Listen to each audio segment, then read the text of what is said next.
पुणेकरांसाठी दिलासादायक बातमी समोर आली आहे, कारण 31 मे पर्यंत शहरात कोणतीही पाणी कपात केली जाणार नाही।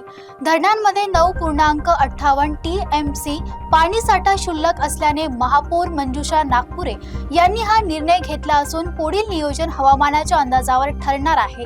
पुणेकरांसाठी दिलासादायक बातमी समोर आली आहे। शहरात 31 मे पर्यंत कोणतीही पाणी कपात केली जाणार नसल्याचा निर्णय महापालिकेने घेतला आहे। सध्या पुण्याला पाणी पुरवठा करणाऱ्या धरणांमध्ये 9.58 TMC इतका पाणीसाठा उपलब्ध आहे। विशेष म्हणजे हा साठा मागील 3 वर्षांच्या तुलनेत अधिक असल्यानं नागरिकांना दिलासा मिळाला। महापौर मंजुषा नागपुरे यांनी हा निर्णय जाहीर करताना सध्याच्या पाणीसाठ्यामुळे पाणी कपातीची आवश्यकता नसल्याचं स्पष्ट केलंय। तसेच मे महिन्यानंतर हवामानाचा अंदाज आणि पावसाची स्थिती लक्षात घेऊन पुढील नियोजन केले जाणार आहे। या निर्णयामुळे उन्हाळ्यातील पाणी टंचाईची भीती काही प्रमाणात कमी झाली असून पुणेकरांना मोठा दिलासा मिळाला आहे।